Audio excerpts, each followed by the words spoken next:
యేసు తన యొద్దకు వచ్చుట చూసి, ఇదిగో లోక పాపములను మోసుకొని పోవు దేవుని గొర్రెపిల్ల. ఎవరి గొర్రెపిల్ల? ప్రభు అయిన యేసుక్రీస్తు. ఎందుకు ఈయనకి ఇంత గొప్ప ఘనత ఇవ్వబడింది? ఎందుకు ఈయన ఇంతగా హెచ్చించబడుటకు, స్తోత్రనంద అర్హుడు అవ్వడానికి గల కారణం ఏంటయ్యా అంటే, ప్రియ దేవుని బిడ్డలారా, మొట్టమొదటిగా అయిన లోక కళ్యాణార్థమై లోక పాపములను మోసుకొని పోవుటకు వచ్చిన గొర్రెపిల్ల. రెండు చేతుల దేవుని స్తోత్రం చూద్దామా? హల్లెలూయా. అంటే ఈయనకి ఇంత శక్తి, ఇంత ఐశ్వర్యము, జ్ఞానం, బలం, ఘనత, మహిమ, స్తోత్రము ఇవన్నీ కూడా ఈయనకి ఆపాదించబడడానికి గల కారణం ఏంటంటే, ఈ లోకంలోనికి అనేక మంది పంపబడ్డారు. దేవుని చిత్తము జరిగించడానికి అనేక మంది పంపించబడ్డారు. కానీ ఎవరు కూడా దేవుని చిత్తాన్ని జరిగించలేదు. ఎవరు కూడా దేవుని చిత్తాన్ని చేయడానికి వారు చేయలేకపోయారు. అర్థమవుతుందా?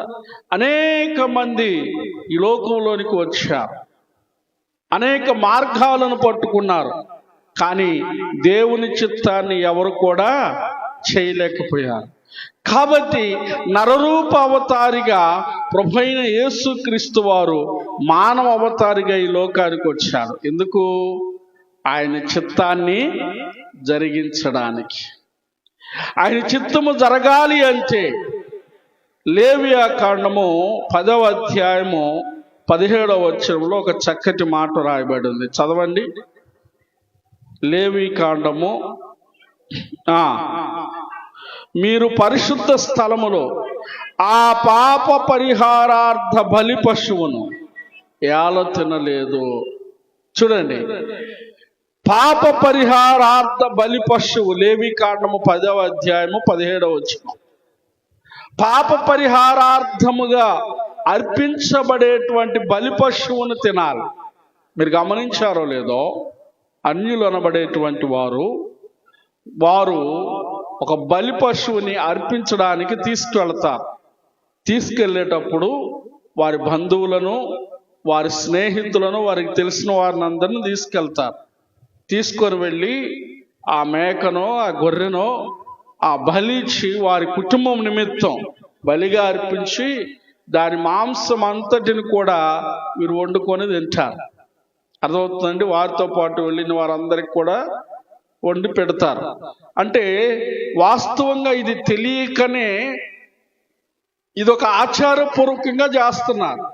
కానీ దాని యొక్క వాస్తవం ఏంటయ్యా అంటే, సర్వమానవాళి యొక్క పాపమును పరిహరించేటువంటి దేవాతి దేవుడు అనబడేటువంటి వాడు ఆ ఒక గొర్రెపిల్లగా ఈ లోకానికి వస్తాడు.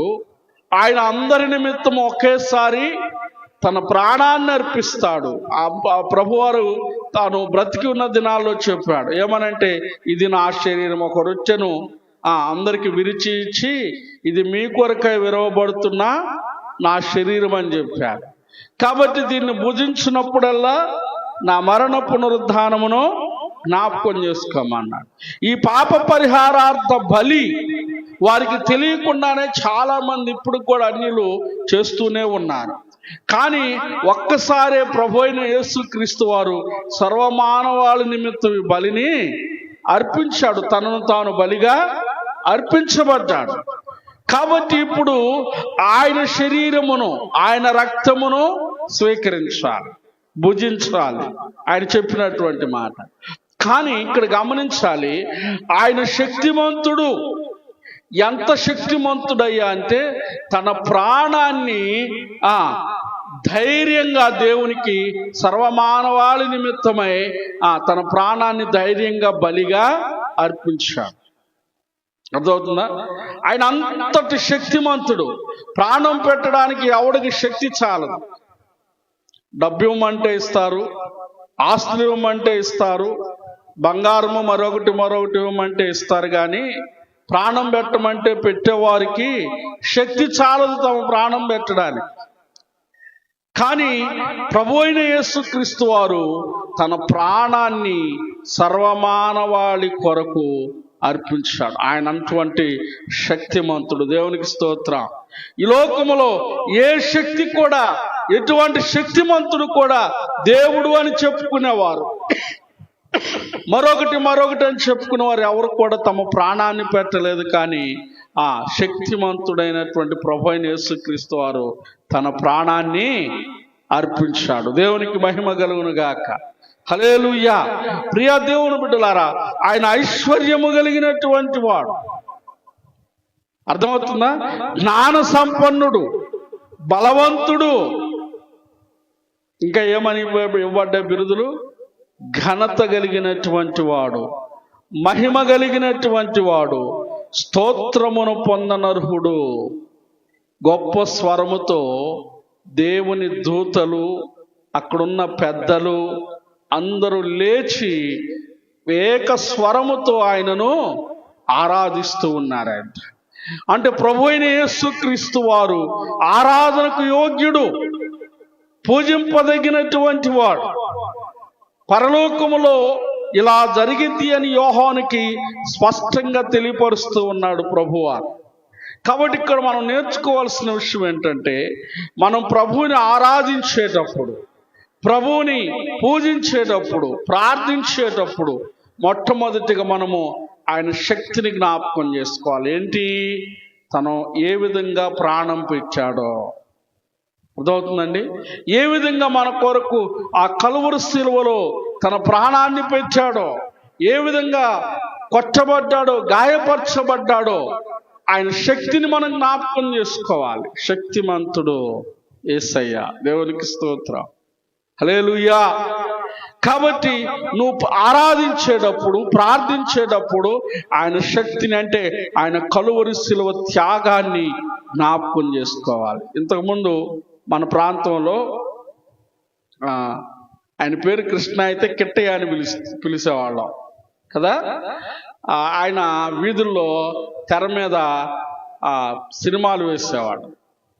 అయితే ఇక్కడ ప్రత్యేకంగా ఇక్కడ పల్లెలో తెర మీద కరుణామయుడు సినిమా వేసేవాడు. ఎక్కడ? ఆ బడి దగ్గరలో రోడ్డు మీద పెట్టేవాడు. ఆశీర్వాదం కాకన ఆశీర్వాద తాతల ఇళ్ళ దగ్గర పెట్టేవాడు. ఈ రోడ్ల మీద ఆ సినిమా చూసి కదిలింది కరుణరాదు అని పాట వస్తే చాలు, ఆ రోడ్డు అంతా నీళ్లు గారేమో అనిపించేది నాకు. ఆ రకంగా శోకాలు తీసి ఏడుస్తా ఉండేవాళ్ళు. అర్థమవుతుందా? ఎప్పుడైతే ఆయన కలువరి శిలువ త్యాగము నీలోనికి గుర్తొస్తుందో, నీ హృదయము నలిగిద్ది, విరిగిపోతుంది. నీ మనస్సు ఏమవుతుందంటే, ఆయన త్యాగాన్ని జ్ఞాపకం చేసుకొని నీకు తెలియకుండానే ఆ పశ్చాత్తాపం నీ హృదయంలోనికి వస్తుంది. కాబట్టి ఆయన శక్తిని జ్ఞాపకం చేసుకోవాలి. ఆ కలువరి శిలువను, ఆ త్యాగాన్ని జ్ఞాపకం చేసుకుంటూ ప్రార్థన చేయాలి. ప్రార్థన చేయమంటే ఏం చేస్తారో తెలియదు. ఈ చివరి నుండి ఆ చివరికి పోతారు, మళ్ళీ ఆ చివరి నుండి ఈ చివరికి వస్తారు. అర్థమవుతుందా? ఇదివరకు ఆ మిరప మొక్కలకు కానీ గంధకం చల్లటం, లేకపోతే ప్రతి మొక్కలకి ఈ పాదుల దగ్గర యూరియా వేయటం, ఇలా చేసేవాడు. ఇక ఏ కాడికి మునుగు చూసుకుంటే టేసుకుంటూ పోవటం, అది ఆడబడిందో తర్వాత. అట్టాగే ప్రార్థన కూడా అంతే. మరి ప్రార్థన పరలోకానికి పోతుందో లేదో, దేవునికి ఇష్టంగా ఉందో లేదో, ఎట్లా ఉందో లేదో తెలియదు. ఏదో చేసామంటే చేసాం, వెళ్ళామంటే వెళ్ళాం. ప్రియ దేవుని బిడ్డలారా, మనల్ని మనం కొన్ని విషయాల్లో సరిదిద్దుకోకపోతే, సరి చేసుకోకపోతే, దేవుడు చూసి చూసి చూసి ఏం చేస్తాడంటే భ్రష్టత్వానికి అప్పగిస్తాడు. అర్థమవుతుందా? సరిదిద్దుకోవాలి, సరి చేసుకోవాలి. అది ఎప్పుడు వస్తుంది అంటే, ఆ కలువరి శిలువ త్యాగాన్ని నువ్వు సరిగ్గా గుర్తెరిగితే ఆ పశ్చాత్తాపం నీలోకి వస్తుంది. సరిదిద్దుకోవాలన్న మనస్సు నీలోనికి వస్తుంది. దేవునికి స్తోత్రం. హల్లెలూయా. కాబట్టి మనల్ని మనం సరిదిద్దుకోవాలి. ఎందుకంటే ఆయన చేసినటువంటి గొప్ప త్యాగం చాలా గొప్పది, అది మాటలలో వర్ణించలే. అలాంటి ప్రభు అయిన యేసుక్రీస్తు వారు, ప్రియ దేవుని బిడ్డలారా, ఆ సింహాసనమున వద్దకు వచ్చినప్పుడు అందరూ లేచి ఏం చేస్తున్నారంటే స్తుతి కీర్తనలతో ఆయనను పరిశుద్ధుడు పరిశుద్ధుడు పరిశుద్ధుడు అంటూ స్తుతిస్తూ ఉన్నారు. సర్వమానవాళి నిమిత్తం ఆయన తన ప్రాణాన్ని పెట్టాడు. ఇది తప్పకుండా ప్రతి ఒక్కరు విశ్వసించాలి. నీ కోసం ప్రాణం పెట్టాడు. ఎలా పెట్టాడు? నిద్ర మాత్రలు వేసుకొని చచ్చిపోయాడా? లేకపోతే ఏదన్నా మందు అలాంటివి తాగి చనిపోయాడా? కాదు. నీ కొరకు న్యాయబద్ధంగా తన రక్తాన్ని కలువరి శిలువలో వెలగా చిందించి చనిపోయాడు. ఎంతగా కొట్టబడ్డాడంటే ప్రియ దేవుని బిడ్డలారా, యెషయా గ్రంథములో అంటాడు, 53వ అధ్యాయము 7వ వచనములో చూడండి ఒకసారి. యెషయా గ్రంథము 53వ అధ్యాయము 7వ వచనం.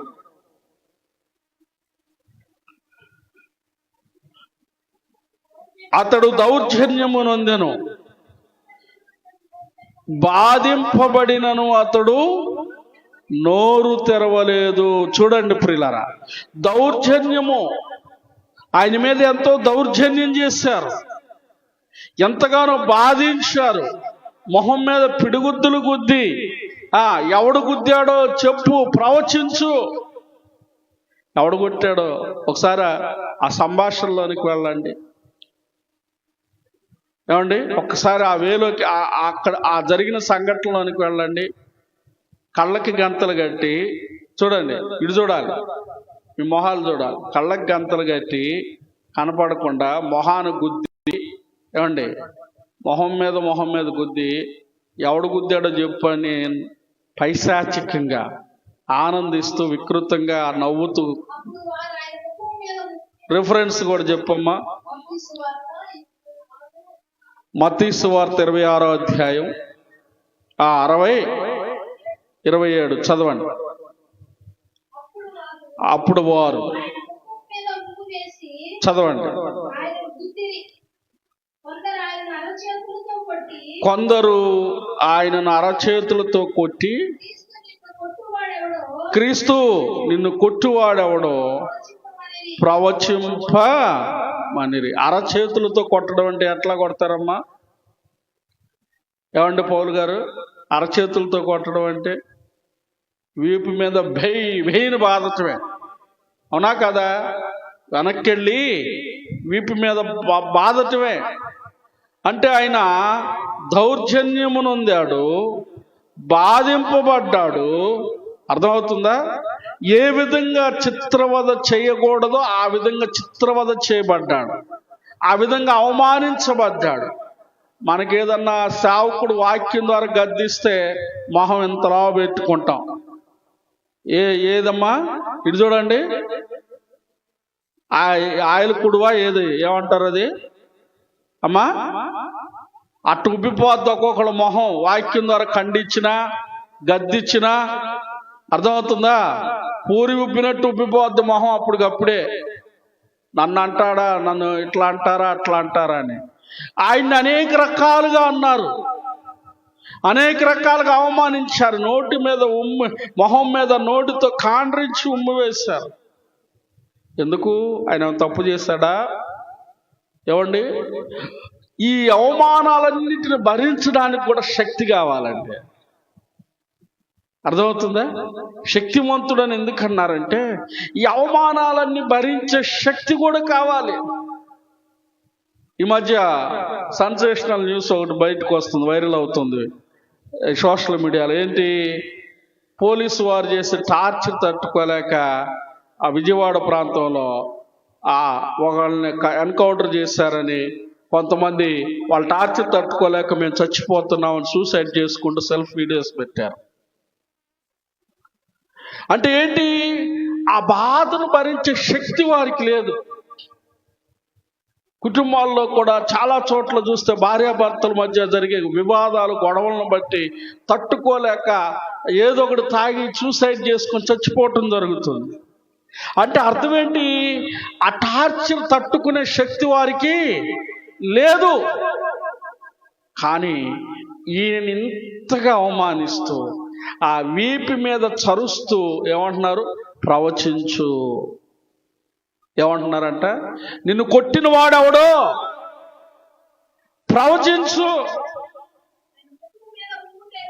ఆయన ముఖం మీద ఉమ్ము వేసి ఆయనను గుద్దారంట, పిడిగుద్దులు గుద్దారంట. ఏం చేశాడు ఆయన? ఎంతగా అవమానించబడ్డాడో చూడండి. ఇంట్లో భర్త ఏదన్నా అంటే మందిరం మానేస్తాం, ఇంట్లో గొడవ జరిగితే మందిరం మానేస్తాం, ఏదైనా మనసు కష్టం అనిపిస్తే మా మందిరం మానేస్తాం, ఏదైనా కార్యక్రమం జరుగుతుందంటే మందిరాలు మానేస్తాం. ఇందుకోసం ఆ దేవుడు ఆయన ఆ రకంగా కొట్టించుకుంది.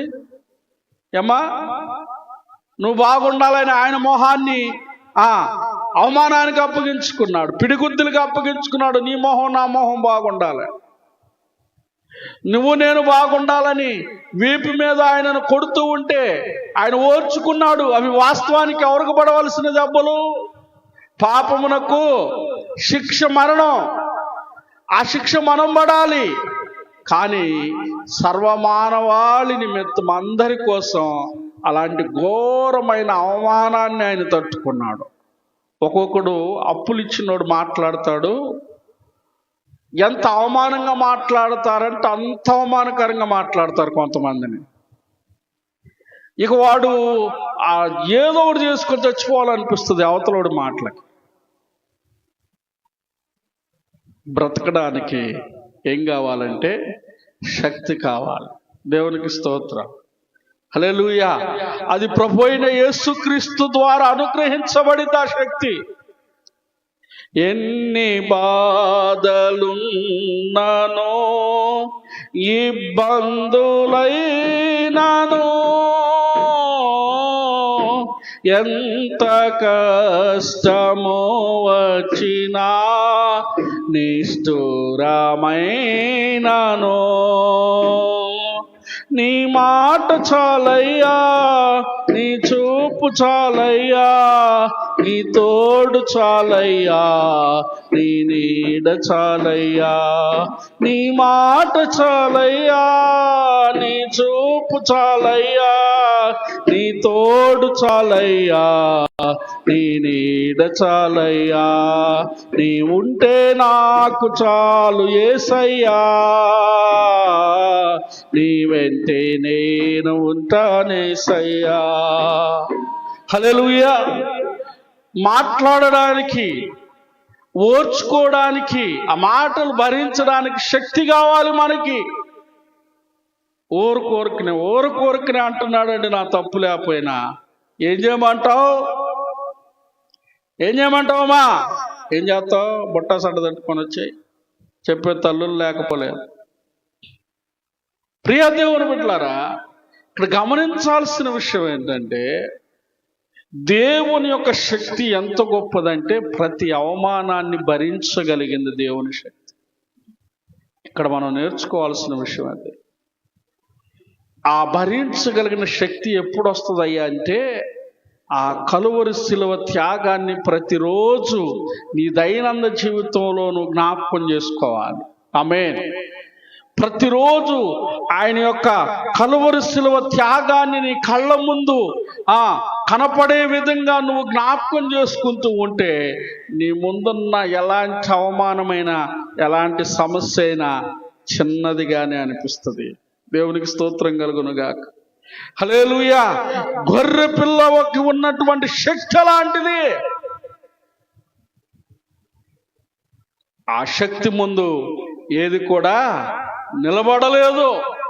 అధికారులు, శాస్త్రులు, రాజులు ఒక్కసారిగా తల్లడిల్లిపోయారు, కలవరపడ్డారు.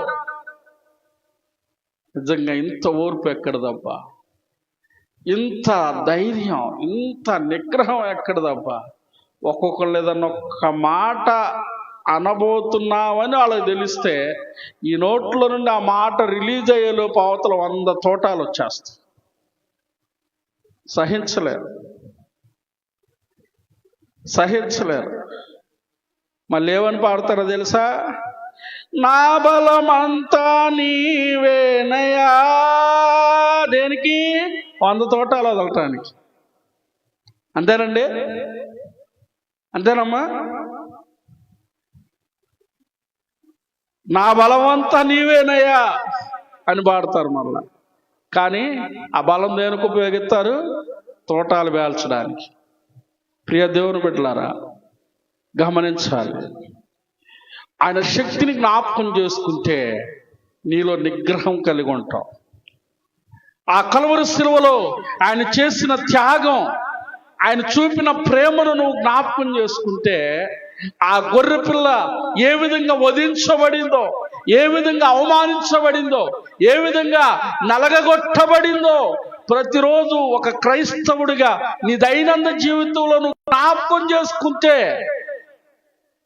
నీకు తెలియకుండానే ఆ గొర్రె పిల్ల యొక్క శక్తి నీలో నింపబడింది. దేవునికి స్తోత్రం కలుగునుగాక. హల్లెలూయా. కాబట్టి ప్రియ దేవుని బిడ్డలారా, మన జీవితంలో గొర్రె పిల్ల యొక్క శక్తిని ప్రతిరోజు జ్ఞాపకం చేసుకోవాలి. బాప్తిస్మం ఇచ్చే యోహాను యేసు ప్రభు వారు నడుచుకుంటూ వస్తూ ఉంటే, ఇదిగో ఎవరు? లోక పాపములను మోసుకొని పోవు దేవుని గొర్రె పిల్లని గుర్తించాడు. మరి మనం ఎన్నాళ్ళ నుండో ఈ గొర్రె పిల్ల రక్తములో కడగబడిన వారంగా ఉన్నాం. ఆ గొర్రె పిల్ల ప్రభు అయిన యేసుక్రీస్తు వారని తెలుసు. మరి ఆయన ఎరిగినటువంటి మనము ఎలాంటి శక్తి కలిగి ఉంటున్నాం? ఎలాంటి శక్తి కలిగి దేవుని వద్దకు వస్తున్నాం?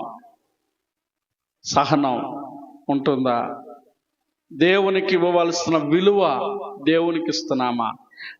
నిజంగా ఆ కల్వరి శిలువ త్యాగాన్ని గనుక నిజంగా నువ్వు జ్ఞాపకం చేసుకుంటే, నిజంగా కల్వరి శిలువ యొక్క ఆ త్యాగపూరితమైన జీవితం గనుక నువ్వు పదే పదే గుర్తు చేసుకుంటే, నువ్వు దేవుణ్ణి దూరం చేసుకోవండి. దేవుణ్ణి ఎడంగా పెట్టావు. అందుకే కీర్తనకారుడు అంటాడు కదా, చాలా అద్భుతమైన మాట, నేనెప్పుడు దేవుని మందిరమునకు వెళుదునా అని. ప్రజలు ఎప్పుడైతే వచ్చి ఆయనతో చెప్పటం ఆలస్యం, ఉండు నేను టబ్బు స్నానం చేసి వస్తాను, షవర్ స్నానం చేసి వస్తానని చెప్పలా. అనటం ఆలస్యం, పదండి అన్నాడండి. దేవునికి స్తోత్రం. హల్లెలూయా. అనడం ఆలస్యం. ఏమంటున్నాడు రాజుగారైన దావీదు? వెళ్ళిపోదాం. ప్రజలు ఎప్పుడైతే దేవుని మందిరమునకు వెళుదామని చెప్పారో వెంటనే వెళ్ళిపోదాం పదండి అన్నాడు. మైక్లో 5 గంటలకో 5:30కో ఒక పాట పెట్టో లేకపోతే సావకుడిగా ప్రకటన చేయటమో జరుగుతుంది. కానీ ఎలాంటి సిద్ధపాటు కలిగి మనం దేవుని దగ్గరకు వస్తున్నాం? నిజంగా కల్వరి శిలువ త్యాగం నువ్వు గుర్తిస్తే, ఆ కల్వరి శిలువ త్యాగం నిజంగా నీకు గుర్తుంటే, కృతజ్ఞత ఉంటే లేపమ్మ. దేవునికి స్తోత్రం. హల్లెలూయా. ఒక ఆయన అట్టాగే ఆనుకొని పడుకున్నాడంట. ఎలియాజరు ఆనుకొని పడుకుంటే ఆయనకి తెలియకుండానే నిద్ర వచ్చేసింది. ఎందుకంటే వాక్యం చెప్పేటప్పుడే నిద్ర వస్తుంది చాలా మందికి. పాపం ఆయన నోరు తెరిసల్లా పడుకున్నాడంటే, ఈలోపు ఈ శబ్దయంత్రాలకి తెల్లగా తోక కలిగింది, 4 కాళ్ళు కలిగింది, ఒకటి రెపరెపలాడుతుందంట. ఈ శబ్దాన్ని తట్టుకోలేక ఎటో గడిపోయి దాక్కుందామని చూస్తే ఏం కనపడింది? ఒక సొరంగం కనపడుతుంది నోరు తెరిచి. దానికి అనిపించిందంట, ఇదేదో బాగుంది, ఎప్పుడు చూడలేదు, కొత్తగా ఉంది, కాబట్టి లోపలికి పోయి దాక్కుంటే నేను సేఫ్ అవుతానని చెప్పేసి వెళ్ళిపోయి నోరు తెరిచి గురకలు పెట్టి పడుకుంటున్నాడంట. ఆయన నిద్రపోతున్నాడు చర్చిలో. వెళ్ళిపోయి గబాన్ని ఆ సొరంగంలో దూరిందంట. దూరంగానే ఆయన అని అటు నోరు మూసేశాడంట. దేవునికి స్తోత్రం. కాబట్టి నిద్రపోబాకండి, ఏం పడతాయో తెలీదు. అర్థమవుతుందా? పడరాని చోట సరంగాల్లో పడ్డాయి అనుకో, అయ్యా మళ్ళీ అదొక బాధ. దేవునికి స్తోత్రం, హల్లెలూయా. కాబట్టి జాగ్రత్తగా విందాం, వాక్యాన్ని మెలకువగలిగి విందాం. హల్లెలూయా. ఇక్కడ రాయబడిన వాక్య ప్రకారం ప్రభువు అయిన యేసుక్రీస్తు వారి యొక్క శక్తిని మనం కలిగి ఉండాలి అంటే అదేనండి. గలతీయులకు రాసిన పత్రికలు అంటాడు అపోస్తులైన పౌలు, 5వ అధ్యాయంలో చదువుదాం ఒకసారి. చూడండి, 20 నుంచో 22వ వచనం నుంచో రాయబడి ఉంటుంది. ప్రేమ, సంతోషము, చదవండి, దీర్ఘశాంతము, దయాళత్వము, మంచితనం, విశ్వాసము, సాత్వికం, ఆశా నిగ్రహము మొదలైనవి. ఇవన్నీ గొర్రె పిల్ల అయినటువంటి ప్రభు అయిన యేసుక్రీస్తులో ఉన్న శక్తివంతమైనటువంటివి. ఆయన శక్తివంతమైన వాడిగా ఎలా అయ్యాడయ్యా అంటే ఆయనలో ఈ గుణ లక్షణాలన్నీ ఉన్నాయి. దేవునికి స్తోత్రం, హల్లెలూయా. ఇప్పుడు చెప్పండి, ఆ శక్తి మనం కలిగి ఉండలేమా? ఏమంటున్నాడు? ఇంకోసారి చదువుకుందాం ఆ మాట. ఆత్మఫలమేమనగా ప్రేమ, చూడండి, ప్రేమ, సంతోషం, సమాధానం, దీర్ఘశాంతం. అమ్మా, ఏ శాంతం ఇది? దీర్ఘశాంతం. ఎప్పుడు దాకా ఈ శాంతం? ఎప్పుడు దాకా ఉండాలి? ఒక్కొక్కళ్ళు మొహాన అంటుంటే ఏమనాలో అర్థం కాక పళ్ళు బిగబట్టి గుడ్లు మెటకరిస్తూ చూస్తూ ఉంటారు. ఎందుకంటే వెనకాల అమ్మగారు ఇట్ట ఇట్ట అంటా ఉంటుంది. అప్పుడు ఆయన అటు వెళ్ళిన తర్వాత అస్సలు నువ్వు ఆపేవు నన్ను, లేకపోతే పళ్ళు టప టప టప పట పటా కొరుకుతూ ఉంటారు. ఎంత దీర్ఘశాంతమో! అదేనా దీర్ఘశాంతం అంటే? నువ్వు ఆపేవు కాబట్టి నేను ఆగిపోయి, ఇదేనా దీర్ఘశాంతం అంటే? అమ్మా, ఏంటి మరి దీర్ఘశాంతం అంటే? ప్రియ దేవుని బిడ్డలారా, దీర్ఘకాలము శాంతము కలిగి ఉండదు. యేసు ప్రభు వారు అంత శక్తిమంతుడు అవడానికి గల కారణం ఏంటంటే ఆయనలో ఉన్న ఈ ఫలాలు, ఆయనలోని ఈ ఫలాలన్నీ ప్రేమ, ప్రేమించడం. నిన్ను ప్రేమించే వారిని ఎవరైనా ప్రేమిస్తారు. ముక్కు మొహం తెలియని వాడికి, ఇబ్బందిలో ఉన్నవాడిని ప్రేమ కలిగి పలకరించడం, నీ శత్రువు అనబడిన వాడిని ప్రేమతో పలకరించడం. అవునా? ఆ రకంగా సిలువలో ఆయనను కొట్టి ఆ హేళన చేసి అవమానపరిచి ఉమ్మేస్తే సిలువ మీద ఆయన వేలాడుతూ ఏం చెప్పాడు? తండ్రి, వీరేమి చేయించున్నారో వీరు ఎరుగరు గనక వీరిని క్షమించండి. ప్రభువా, ఈ పక్కింటోడు ఎప్పుడు నాశనం అయిపోతాడో నాయన, ఆడు ఎప్పుడు పతనం అయిపోతాడో ప్రభు అని ప్రార్థన చేసేవాళ్ళు కూడా ఉన్నారు. లేరా అట్టేటోళ్ళు? ఎప్పుడు ఇదైపోతారో ఎక్కడో చోట దొరక్కపోడు, ఎక్కడో చోట పడిపోకపోడు, పడటం కూడా పడతాడు అంటారు వీళ్ళే నోటితో. అయ్యా, వింటున్నారా? కానీ ప్రభువారు చెప్తున్న మాట ఏంటంటే ఆయన శక్తిమంతుడు అనడానికి గల కారణం ఏంటంటే ఆయన అంత బాధను భరిస్తూ కూడా వీరేమి చేయుచున్నారో వీరు ఎరుగరు గనుక తండ్రి వీరిని క్షమించండి. దేవునికి స్తోత్రం. నిజంగా నువ్వు శక్తిమంతుడి అవ్వాలంటే ఇలాంటి మనస్సు మనం కలిగి ఉండాలి. ఏ మనసు ఇది? గొర్రె పిల్ల మనస్సు. దేవునికి స్తోత్రం, హల్లెలూయా. ప్రభు అయిన యేసుక్రీస్తు వారిలో ఉన్నటువంటి అద్భుతమైన రహస్యం ఇది. ఆయన ఏమన్నా దాచిపెట్టాడా? ఏమండి, ఆయన ఏమన్నాడంటే నేనే మార్గాన్ని, నా మార్గంలో నడవండి అన్నాడు. నేనే సత్యాన్ని, నేనే జీవాన్ని, నన్ను వెంబడించండి అన్నాడు. కానీ మనం ఏం చేస్తాం? ఆదివారం 1 గంట 2 గంటలు వెంబడిస్తాం, తర్వాత మాది మేమే, మాకు నచ్చినట్లు ఆ కొద్దిసేపే వాక్యం చెప్పినంతసేపే కన్నీరు గారుస్తాం, ఆ కొద్దిసేపే పాట పాడతాం, ఆ కొద్దిసేపే స్తుతిస్తాం.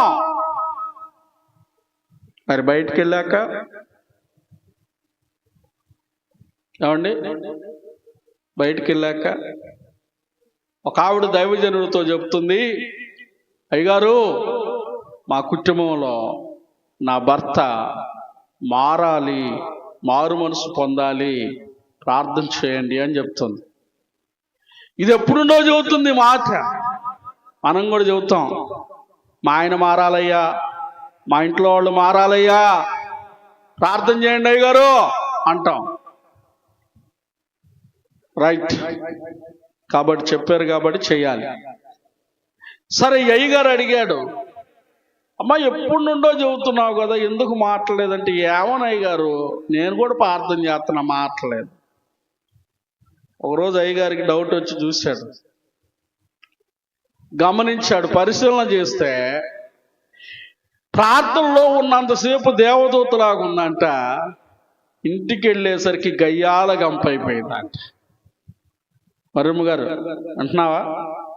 ప్రార్థనలో ఉన్నంతసేపు వినయము, విధేయత, ప్రైజ్లాడక్క, వందనాలు పాస్టర్ గారు, వందనాలు చెల్లి, ప్రైజ్లాడన్నా, ఎంత బాగా ఉంది. ఇంటికి వెళ్ళంగానే ఏమైంది చెప్పండి వెనకాల వాళ్ళు? అమ్మా గయ్యాళి గంప అయిందంట. ఇప్పుడు అయ్యగారికి అర్థమైందంటే ఎందుకు దేవుడు నా ప్రార్థన వింటలేదో, ఎందుకు వాళ్ళ ఆయన మారు మనసు పొందట్లేదు అయ్యగారికి అర్థమయ్యి అన్నాడంట అయ్యగారు, అమ్మ ముందు నువ్వు మారు మనసు పొందమ్మా అన్నాడంట. దేవునికి స్తోత్రం, హల్లెలూయా. చాలా మంది మందిరంలో ఉన్నంతసేపు దేవదూతలాగా ఉంటారు. దేవుని శక్తి అంటే ఇదేనేమో అన్నట్లుంటది. కానీ బయటికి వెళ్ళంగానే ఏం చేస్తారు? గోసి గట్టి కడతారంటారు చూసారా? పొలం వెళ్ళి రైతు పక్కన పెట్టి కర్రాచ టవలు పక్కన పెట్టి గోసి గట్టి పనిచేస్తాడని ఆ విధంగా మాటలు యుద్ధం చేస్తూ ఉంటారు. కాబట్టి దేవుని శక్తిని అనుభవించలేకపోతున్నారు నేటి క్రైస్తవంలో. సంఘం అనేటువంటిది దేవుని శక్తిని అనుభవించలేకపోవడానికి గల కారణం ఇదే. ఎన్ని వాక్యాలు చెప్పినా కూడా విధేయత కలిగిన మనస్సు లోపలికి రాలేకపోవడానికి, దేవుని ఆత్మ కార్యాలు జరగకపోవడానికి గల కారణం ఏంటంటే దేవుని శక్తిని ఆహ్వానించట్ల లోపలికి. వాక్యానికి విధేయత చూపించలేక ఎన్ని వాక్యాలు విన్నా కూడా ఫలింపు లేని ఆత్మీయ జీవితం ఉంటుందంటే కారణం ఏంటంటే దేవుని శక్తిని నిరర్ధకం చేస్తున్నాం. ఆ దేవుని శక్తిని ఆ కొద్దిసేపే జ్ఞాపకం చేసుకొని ఆయన మరణించిన విధానాన్ని, ఆయన త్యాగమైన జీవితాన్ని ఆ కొద్దిసేపు జ్ఞాపకం చేసుకుని ప్రక్కన పడేస్తున్నాం. కాబట్టి ఫలింపు రావడం వల్ల క్రైస్తవ్యంలో. కాబట్టి ప్రియ దేవుని బిడ్డలారా, మన జీవితంలో నిత్యము దేవునిలో ఫలించేవారుగా ఉండాలంటే ఆయన శక్తిని మనం కలిగి ఉండాలి. ఆయన శక్తిని జ్ఞాపకం చేసుకుంటూ దానిని మనలో మిళితం చేసుకునేటట్టు ఉండాలి. దానిని మనలో ఐక్యపరుచుకోవాలి. దేవుని శక్తిని. ఏంటి ఆ శక్తి?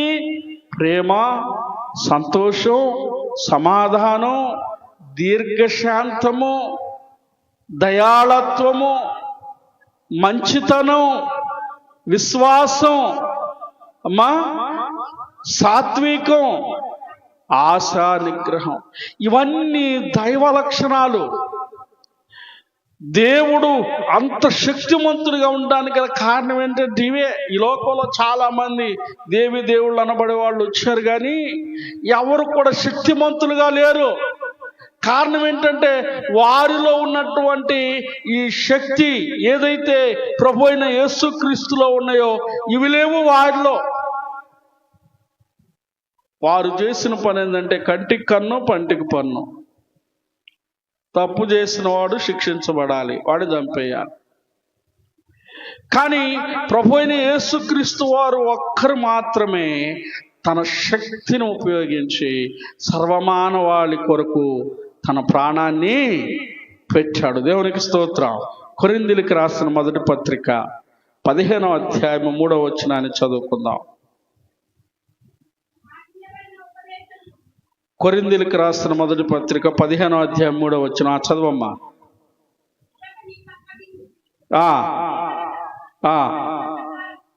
లేఖనముల ప్రకారము క్రీస్తు మన పాపముల నిమిత్తము మృతి పొందెను, సమాధి చేయబడెను. లేఖనముల ప్రకారము 3వ దినమున లేపబడెను. ఎందుకు లేపబడ్డాడంటే ఆయనలో ఉన్న శక్తి మరణము ఆపలేకపోయింది. లేఖనము ప్రకారం ఆయన మన పాపముల నిమిత్తము మృతి పొందాడు. ప్రతి ఆ గ్రంథాలలో దైవ నరుడు ఇలాగుంటాడు అని రాయబడి ఉంది. దేవుడు అనేటువంటి వాడు ఈ విధంగా ఉంటాడని ప్రతి గ్రంథ పుస్తకాలలో రాయబడి ఉంది. ఆయనే ప్రభువైన యేసుక్రీస్తు. దేవునికి స్తోత్రం కలుగునుగాక. హల్లెలూయా. మరణము ఆయనను ఆపలేకపోయింది. ఒక్కోసారి చాలా బంధకాలు మనుషుల్ని ఆపేయాలని, కృంగవేయాలని చూస్తూ ఉంటాయి. కానీ దేవుని శక్తి నీలో పనిచేస్తే, నువ్వు దేవుని శక్తిని కలిగి ఉంటే ఏ బంధకము కూడా నిన్ను ఆపలేదు. ఆ కొద్దిసేపు ఒకవేళ ఆపి నిన్ను బాధ పెట్టొచ్చేమో కదా. ప్రభువారిని బాధించిన రీతిగా శరీర గాయాలు, ఆ కొరడా దెబ్బలు, ఆ పిడిగుద్దులు ప్రభువారిని బాధించిన విధంగా ఏమా ఆ కొద్దిసేపు ఆ బాధలు నిన్ను బాధించొచ్చేమో, కానీ నిన్ను ఆపలేవు. దేవునికి స్తోత్రం కలుగునుగాక. హల్లెలూయా. ఏ బంధకాలు ఆపలేవు. ఎందుకంటే ఆయనలో ఉన్న శక్తి ఇప్పటికి కూడా అదే ప్రభావం చూపిస్తా ఉంది. దేవునికి స్తోత్రం. అర్థమవుతుందండి? అదే ప్రభావం చూపిస్తా ఉంది. ఒక దైవజనుడిని నేను ఎరుగుదును. ఆయన గురించి నేను విన్న మాట ఏంటంటే, మన ప్రక్కన ఉన్న సెవల్లమూడేనా, ఏ పేరమ్మా ఊరి పేరు ఏమంటారు? సెమల్లమూడి. ఆ ఊరి నుండి కొన్ని సంవత్సరాల క్రితం ఆ గొడవరికి డొంక ప్రాంతం ఉంది కదా, ఉందా లేదా? ఆ ఊరి నుండి, ఆ మర్రి చెట్టు దగ్గర నుండి సైకిల్ వేసుకొని సువార్త చెప్పి రాత్రిపూట ఆయన వాక్యం ముగించుకొని 10:30కి 11 అయింది వాక్యం ముగించుకొని అగాధమైన చీకట్లో పొలాల్లో సైకిల్ వేసుకొని వస్తూ ఉంటే ఆ చెట్టు దగ్గర ఒక స్త్రీ కూర్చొని ఏడుస్తూ ఉందంట. ఆవిడ ఏడుస్తూ ఉంటే ఈయన కామ్గా ఏం పట్టించుకోకుండా సైకిల్ వేసుకొని వెళ్తూ ఉంటే, ఏమయ్యా, ఒక ఆడ మనిషి ఇక్కడ ఏడుస్తుంది, ఈ టైంలో ఏంటని మాట్లాడాలనిపించలేదా నీకు? ఇదేనా సేవకుడి లక్షణం? ఇదేనా దేవుడు చూపించిన ప్రేమ? దేవుడు చూపించమంది ఈ ప్రేమేనయ్యా. చాటి అయినటువంటి స్త్రీ బాధపడతా ఉంటే కనీసం ఎవరమ్మా నువ్వని పలకరించాలనిపించలేదా అని మాటల్లో మాటలు కలిపి ఆయనతో నడవటం ప్రారంభించింది ఆ స్త్రీ. మాట్లాడుతూ ఉన్నాడు. మాట్లాడుతూ బైబిల్లోనికి వెళ్ళిపోయింది. దేవుడు ప్రేమ ఇదేనా అమ్మా? ఇదేనా దేవుడు నేర్పి బైబిల్లోకి తీసుకెళ్ళింది? కనీసం ఆయన 11 తర్వాత ఆ ప్రాంతానికి వచ్చాడు. 11 నుండి 1 గంట దాకా కూడా ఆయన వేరే ఊరు రాలేకపోయాడు. అర్థమవుతుందండి? 11 నుంచి 1 గంట దాకా కూడా ఆ చెట్టు దగ్గర నుండి ఆ మార్గ మధ్యలో 1 మీటర్ మాత్రమే, జస్ట్ ఒక పర్లాంగ్ అనుకుందాం, అంత దూరమే రాగలిగాడు కానీ బయటికి రాలేకపోయాడు. అంత డిస్కషన్ జరుగుతుంది వారిద్దరి మధ్య. ఆ డిస్కషన్ జరుగుతూ ఉంటే ఈయన చాలా అద్భుతంగా ఆ బైబిల్లో అడిగేటువంటి ప్రతి మాటకి సమాధానం చెప్తూ మాట్లాడుతూనే ఉన్నాడు. ఒక్కసారిగా భయంకరమైన గాలిలాగా వస్తూ ఉంటే ఆ గాలికి సుడిగాలిలాగా ఆ గాలిలో కలిసిపోయింది ఈ స్త్రీ. టైం చూస్తే 1 గంట అయ్యింది. టైం చూస్తే 1 గంట అయ్యింది. ఎన్నింటికి బయలుదేరాడు ఆ సేవకుడు? కానీ దరికి చేరలా. ఆ గాలిలో కలిసిపోతూ ఆ స్త్రీ మాట్లాడుతున్న మాట ఏంటో తెలుసా?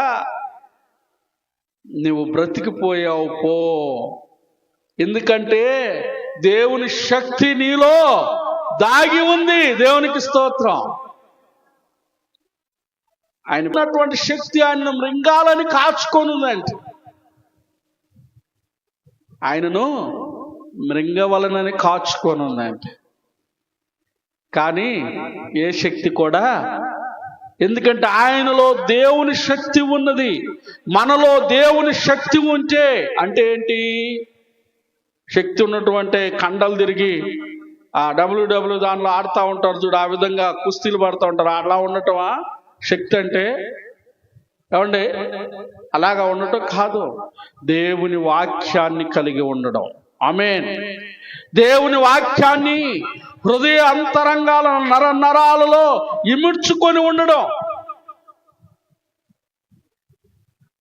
దేవుని శక్తి కలిగి, ఆ శక్తి నీలో ఉన్నప్పుడు నువ్వు ఎక్కడికి వెళ్ళినా సరే నువ్వు విజయుడివే. దేవునికి స్తోత్రం. నువ్వు విజయవంతురాలివే. ఏదో వస్తున్నాం పోతున్నాం అంటే కాదు. ఆ గొర్రెపిల్ల శక్తి ఎంత గొప్పదో, ఆ పరలోకం అంతా కూడా లోబడిపోయి సరెండర్ అయిపోయింది. దేవదూతలు, పెద్దలు, వారి మీద ఉన్న, వారి తల మీద ఉన్న కిరీటాలన్నీ తీసి పక్కన పడేసి ఆయనను స్తుతిస్తా ఉన్నారు, కీర్తిస్తా ఉన్నారు. ఆ కోట్ల సమూహముగా ఉన్న ఆ దేవదూతలు కూడా ఆయన రాగానే నిలవబడి ఆయనను స్తుతిస్తా ఉన్నారు. ఎందుకంటే ఆయన శక్తి ముందు నిలబడే శక్తి మరి దేనికి, ఎవరికి లేదు. దేవునికి స్తోత్రం కలుగునుగా. హల్లెలూయా. ఆయన అటువంటి శక్తిమంతుడు. ఆయన కోరుకునేది ఏంటంటే ఆ శక్తిని మనం కూడా కలిగి ఉండాలనుకుంటున్నాడు. ఆమేన్. ఎంతమందికి కావాలి ఈ శక్తి? ఎంతమందికి కావాలి? యేసయ్య నామములో శక్తి ఉన్నదయ్యా.